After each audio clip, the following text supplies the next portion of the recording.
কিন্তু সারা দেশে যত চাঁদাবাজি হচ্ছে তারা সব হয় বিএনপির লোকেরা করতেছে, অথবা বিএনপির নামধারীরা করতেছে, অথবা বিএনপির ছত্রছায়া হচ্ছে। কেন?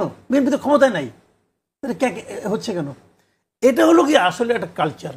মনে করেন যারা থামাবে, ধরুন পুলিশ চিন্তা করবে আমি যে ওকে থামাতে যাব 2 দিন পরে তারা ক্ষমতা আসবে, তখন তো আমাকে এমন এক জায়গায় বদলি করবে অথবা আমার বিরুদ্ধে এমন কিছু অ্যাকশন নিবে যে আমার চাকরি নিয়ে টানাটানি। তার মানে হচ্ছে আপনি বলছেন যে বিএনপি ক্ষমতায় নেই, বিএনপি ক্ষমতায় না থাকলেও যে ক্ষমতায় থাকলে যে কাজটা করতে পারতো সেই কাজটা এখনো অনেকটা করতে পারছে, একটু ভিন্নভাবে প্রভাবিত করতে পারছে প্রশাসন। একই জিনিস জামাতেরও করতেছে, একই জিনিস এনসিপি তো সরাসরি সরকারি দল আমি মনে করি এনসিপিকে, তো তারা করতেছে।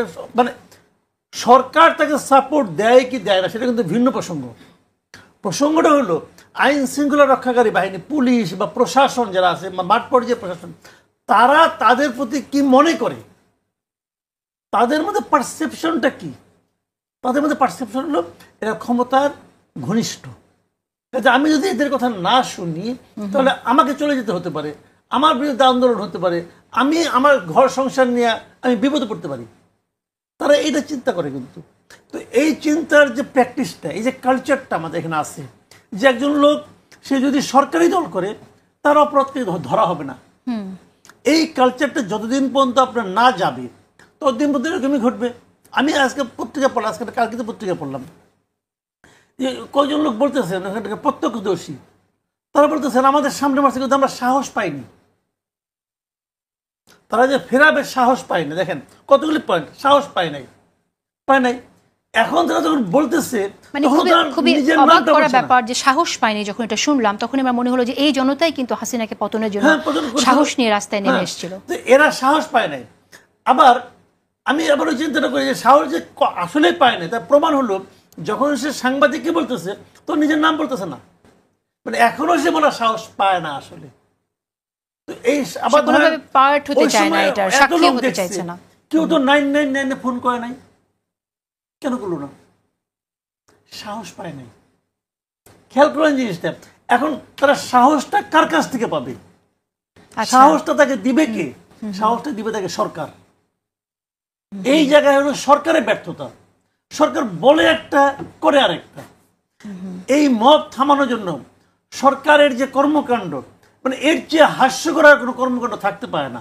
এই বিষয়ে আপনি একটু বলেন। ভাইরে, একটা বাড়ি চুরি হয়েছে, চোর ধরছেন, চোর হলো সৈয়দ বংশের। এমনকি সৈয়দ বংশ দায়ের জন্য নেবে? আপনি ওভাবে দেখেন, আপনি চোরটাকে ধরতে পারলেন না কেন? চোর অথবা এমন একটা এনভায়রনমেন্ট আপনি ক্রিয়েট করতে পারলেন না কেন যে কারণে চোরটা ভয় পাবে যে আমি চুরি করলে পরে আমার এই ঝামেলা হতে পারে? সেটা আপনি পারেন নাই। দেখেন বিএনপি, হ্যাঁ বিএনপি লোকজনের সঙ্গে জড়িত আছে ম্যাক্সিমাম লোক, যা বললাম তো আমি, বিএনপি নামধারী হতে পারে, অনেকে বিএনপির নাম নিয়ে করে, এটা হতে পারে। বিএনপি লোকজন মাঠ পর্যায়ে তারাও হতে পারে, অনেকজন যারা ক্ষুধার্ত হতে পারে, আমি অস্বীকার করছি না। তাদেরকে থামানো বিএনপির দায়িত্ব। এখন বিএনপি কীভাবে থামাবে এটা বিএনপির ব্যাপার। বিএনপি যে থামাতে না পারে এটাও বিএনপির ব্যর্থতা। আমি বিএনপির সমালোচনা অবশ্যই করবো। বিএনপি থামাতে পারে নাই কেন? তারা যে প্রক্রিয়া থামাচ্ছে এই প্রক্রিয়া 100 বছরও থামবে না। এই প্রক্রিয়ায় 100 বছরে ওটা থামবে না ভাই। ওই যে আমি একটা মাঝে মাঝে উদাহরণ দিই যে একটা মনে করেন পাতিল গরম হয়ে গেছে, কি প্রক্রিয়া? ওটা আপনি পানি ছিটা দিলে কিন্তু শব্দ হবে, কিন্তু পাতিল ঠান্ডা হবে না। প্রক্রিয়া আপনি এখন একবার বলছি, ডিটেইল বলছি। এখানে একটু আমার মনে আছে আপনি যে প্রক্রিয়ার কথা বলেছেন, সেখানে এখন তো বিএনপি বলছে যে এক ধরনের শুদ্ধি অভিযানের মধ্যে দিয়ে যাবে তাদের দলে। তারা হয়তো এটা শুদ্ধি অভিযানটা কিভাবে করবে আমরা ঠিক জানি না, আমরা শুনছি এরকম শুদ্ধি অভিযানের কথা বিএনপি বলছে। পাশাপাশি আরেকটি বিষয় যেটা আপনি বললেন যে প্রশাসনের, পুলিশ প্রশাসন বিশেষ করে তাদেরকে প্রভাবিত করার যে ট্রেন্ডটা আমরা দেখছি, বা পুলিশের মধ্যে যারা কাজ করছে তাদেরও ভয় পেয়ে, আগাম ভয় পেয়ে মেনে নেওয়ার ব্যাপারটা যে দেখছি, এই পুলিশ প্রশাসন কোন পুলিশ প্রশাসন মনে রাখতে হবে যারা কিনা বিভিন্ন সময় গত 15 বছরে অপকর্মের সাথে জড়িত ছিলেন, তাদের কেউ কেউ ধরা পড়েছেন, সাজার মধ্যে গেছেন, আবার অনেকেই কিন্তু রয়ে গেছেন। সুতরাং তাদের মধ্যে তো ভয় থাকবে। তা এরকম একটা কাজ যেখানে আসলে সাহস প্রয়োজন হয়, সেই জায়গাটায় তারা আসলে কাজটা সঠিকভাবে করতে পারবে কিনা, এই দায়িত্বটা আসলে সরকারের কিভাবে? আমি এর কথা বলি, অনেক কথা বলতে পারেন আপনি, সবই ঠিক আছে। পুলিশ প্রশাসন, এমনি প্রশাসন, সব প্রশাসন হচ্ছে হাসিনা প্রশাসন। এখন আপনি কি রাতারাতি সব চেঞ্জ করে ফেলাবেন? পারবেন? তাহলে তো সব কলাপস করবে। আপনাকে এর মধ্যেই মোটিভেশনটাও করতে হবে, এর মধ্যে একদম চিহ্নিত লোকগুলিকে সরাতে হবে। আবার যা নাকি মনে করেন আগে কি একটা জিনিস বলেন তো আপনি, 2006 সাল পর্যন্ত বিএনপি ক্ষমতায় ছিল না? তারপরে আওয়ামী লীগ ক্ষমতায় আসলো। এখন আওয়ামী লীগ ক্ষমতায় এসে গিয়ে বিএনপির সব লোককে সহায়ছিল? সব লোক সহায়তে পারছে কি? পুলিশ কি প্রশাসনের সব সরাইছে? সরাই নাই তো। তারপরে আওয়ামী লীগ চলে নাই, ধীরে ধীরে ধীরে ধীরে পুরোটাকে আওয়ামীকরণ এটা কি এই গণঅভ্যুত্থান কি কোনো রিজিম চেঞ্জ যে শুধু এই গণঅভ্যুত্থানে এটা তো তারা তো এগুলো বলতেছে ভাই যে আপনি ওইখানে অমুক লোক আওয়ামী দোষর বলে দিলেন, আপনি তাকে সরাইতে হবে। এখন সে যে আওয়ামী দোষর নাটাকে আওয়ামী দোষরদের আপনি পুরস্কৃত করেন নাই পুরস্কৃত? কয়টা উদাহরণ চান আপনি? আওয়ামী দোষরদেরকে পুরস্কৃত করেছে কয়টা উদাহরণ চান? আমি আপনার একটা সিম্পল উদাহরণ দিই। এই যে বঙ্গবন্ধু প্রকৌশল সংস্থানিক প্রকৌশল আছে একটা, এটার যারা মানে সিনিয়র লিডার ছিল একজন, সেই লোককে কয়েক ধাপ পাল্টায় মানে উপরে সরাই নিয়ে এলজিডি চিফ ইঞ্জিনিয়ার বানানো হয়েছে। কি করে বানানো হয়েছে?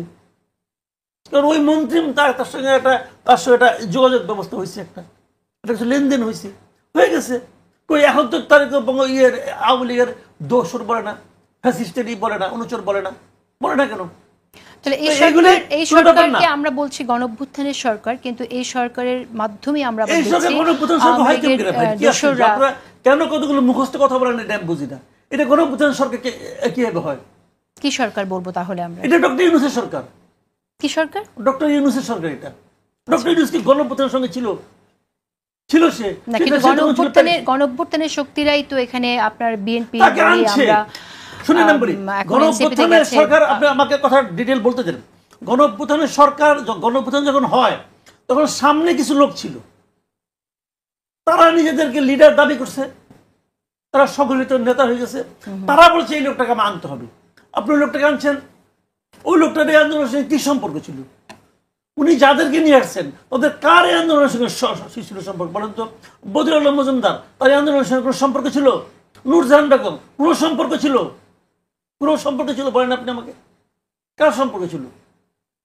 এগুলো সব বোকাস কথাবার্তা। এইগুলো হলো ডক্টর ইউনূসের, বিধানচন্দ্র, তার কোনো সম্পর্ক ছিল? ডক্টর ইউনূসের বোর্ড চিকিৎসা করতো।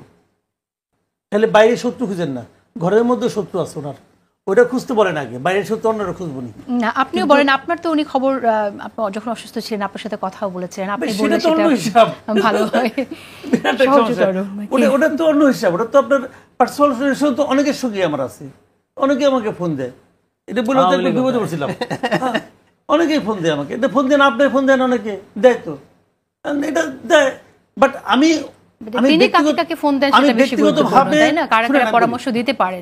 ব্যক্তিগতভাবে উনার রাজনৈতিক যে পরিবর্তন, রাজনৈতিক চিন্তার প্রজ্ঞার যে পরিবর্তন হয়েছে, ইতিবাচক পরিবর্তন হয়েছে, এটা আমি বহুবার বলেছি। আমি এখনো বলি যে উনি অনেক কিছু করতেছেন, চেষ্টা করতেছেন, কিন্তু দেখেন চেষ্টা করা আর কাজ হওয়া কিন্তু এক জিনিসটা। এই যে সায়েন্সে বলে না যে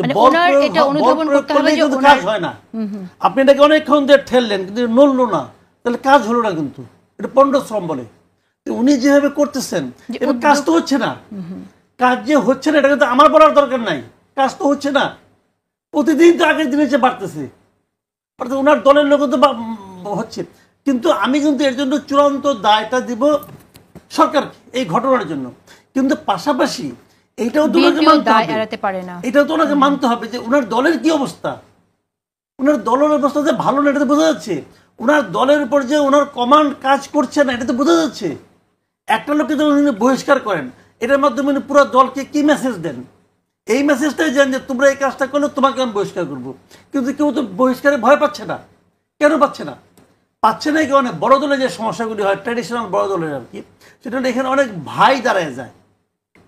এখানে খালি বিএনপি পলিটিক্স, এখানে ভাইয়ের পলিটিক্স চলে।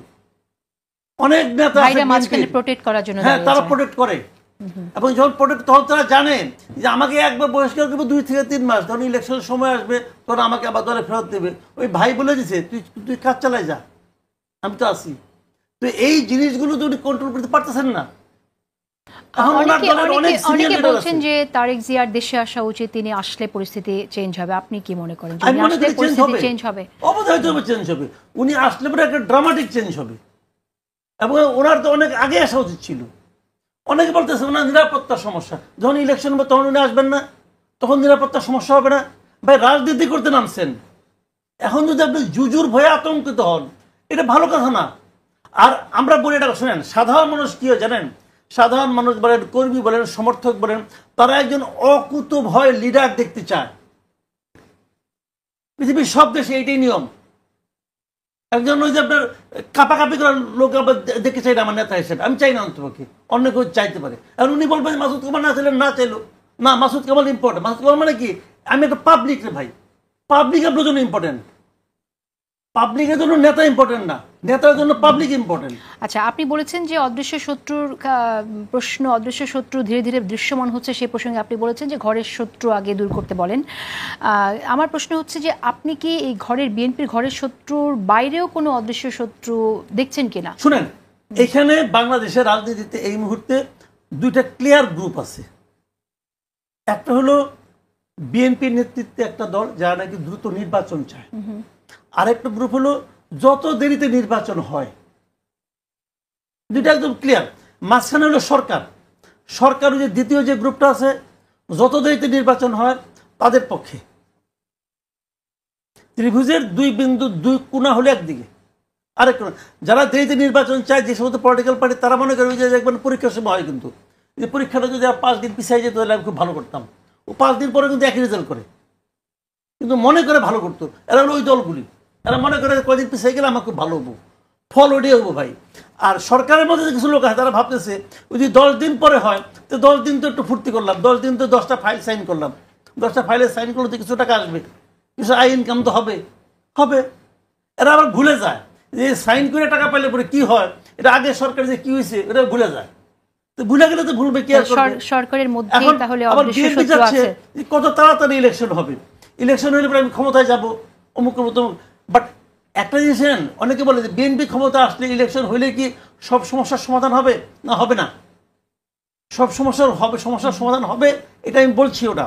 বাট আমি বলতে যাচ্ছি, আপনি যে প্রক্রিয়াতেই সমস্যার সমাধান করেন, সেই প্রক্রিয়ার প্রথম ধাপ হলো নির্বাচন। আচ্ছা, নির্বাচনকে বাদ দিয়ে সমস্যার কোনো সমাধান হবে না। আচ্ছা, মাসুদ কামাল, আপনিও কি তাই মনে করেন কিনা এখানে আসলে এই ষড়যন্ত্রটাই চলছে কিনা এখন, এবং সেটাকে আসলে মোকাবেলা করার জন্য বিএনপির কি করণীয়? শুনেন, 1 নম্বর জিনিস হলো গিয়ে ষড়যন্ত্রের কথা আমি আগেও বলেছি, ষড়যন্ত্র একটা দ্বিমুখী ষড়যন্ত্র চলছে আসলে কিন্তু। এবং এখন তো আওয়ামী লীগ মাঠে নাই, তাই না? এখন বিএনপির বাইরে যারা আছে সবাই মিলে এক ধরনের ঐক্যবদ্ধ হয়েছে যে বিএনপি ক্ষমতায় আসতে দেওয়া যাবে না। এটা তাদের পলিটিক্স, এখানে আমি কোনো অন্যায় দেখি না। বিএনপি তো চায় যে আমি ক্ষমতায় যাবো, এটা তার পলিটিক্স। কিন্তু দুঃখটার লাগে কথা জানেন, যে এইখানে যখন সরকার যুক্ত হয়ে যায়, পেইন্টের লোক আমাদের এই সরকার তো কোনো দলের সরকার না, এই সরকার তো নির্দলীয় সরকার। এবং এই সরকারের উপরে উনি যখন বলেন আমি ইতিহাসের সর্বশ্রেষ্ঠ নির্বাচন দেব, তখন তো আমরা বিশ্বাস করতে চাই যে আসলেই দেবেন। আমরা ভাবতে চাই, এই কথা বলার পেছনে উৎস হলো ওনার একমাত্র জোরটা হলো উনি কোনো দলের প্রতিনিধিত্ব করেন না, কিন্তু ওনার আচরণটা কিন্তু তা বলে না। এখন এটা মনে করেন, কিন্তু এখানে আমি একটা কথা বলবো, আমরা দেখলাম লন্ডন বৈঠকের পরে ওনাকে বলা হলো যে উনি নিরপেক্ষ না, উনি বিএনপির প্রতি বায়াস, কিন্তু এর আগে আবার বলা হচ্ছিল যে উনি এনসিপির প্রতি বায়াসড। এটা আপনি কিভাবে দেখছেন আসলে, মানে এক এক সময় এক এক দল এক এক পক্ষের দিকে ঠেলে দিচ্ছে? বিএনপির প্রতি বায়াস যেটা আমার কখনো মনে হয় নাই, কিন্তু আমরা শুনেছি অভিযোগটা লন্ডন বৈঠকের পরে জামাত থেকে তো এই ধরনের বলার জন্য বলছি আর কি। ওটা তারপরে একটা এনভায়রনমেন্ট ক্রিয়েট করতে চেয়েছে। বাট উনি কখনোই বিএনপির প্রতি বায়াস ছিলেন না, কখনোই না। উনি কখনোই বিএনপির প্রতি বায়াস ছিলেন। এবং আমি ওনার সম্পর্কে কিছু তো ভাই জানি। উনি তো বাংলাদেশে হঠাৎ করে 8 তারিখে এসে পয়দা হন নাই, উনি তো আবির্ভূত হন নাই, আগেও তো ওনাকে চিনতাম। ওনার বেসিকটাই হলো গিয়ে ভাই উনি মানে -2 ফর্মুলার একজন উদ্যোক্তা। উনি এই পরিবারতন্ত্র এবং আওয়ামী লীগ বিএনপি এই দুটাকে মানে পছন্দ করেন না। আগে যেটা জানতাম আর কি, ইদানিং তার মধ্যে কোনো চেঞ্জ আসছে কিনা জানি না, আমি আগে এটাই জানতাম এবং তার কর্মকাণ্ড আমি ওইরকমই দেখি। একটু ভিন্ন প্রসঙ্গে যাই, নির্বাচন সামনে এবং সিইসি এখানে বলেছেন যে নির্বাচন এই যে অবস্থা আছে আইন শৃঙ্খলার মধ্যে দিয়ে নির্বাচন করা সম্ভব। আপনারাও তাই মনে করেন কিনা? এবং পাশাপাশি একটু আমরা এনসিপির কথা যদি আনি, এনসিপি সারা দেশে তারা জুলাই উপলক্ষে বিভিন্ন জেলায় গেছে, আপনারা জানেন, এবং শাপলা না পাওয়ার পরে একটি মন্তব্য করেছে, শাপলা না পেলে ধানের শীষও পাবে না বিএনপি, আপনি কিভাবে দেখেন এই মন্তব্য? মানে তাদের যুক্তি শাপলা নিয়ে যেটা আছে যে শাপলা জাতীয় প্রতীক না, জাতীয় প্রতীকের অংশ, ধানের শীষ জাতীয় প্রতীকের অংশ, তাই সেটাও হতে পারবে না। যুক্তি আসলে এটা না। শাপলা যদি প্রতীক হতে পারে সেই প্রতীকটা নাগরিক ঐক্যকে দিতে হবে, ফুল স্টপ। কারণ নাগরিক ঐক্য এটা অনেক আগে চেয়েছে এবং নাগরিক ঐক্যকে বলা হয়েছে এই কারণে দেয়া হবে না।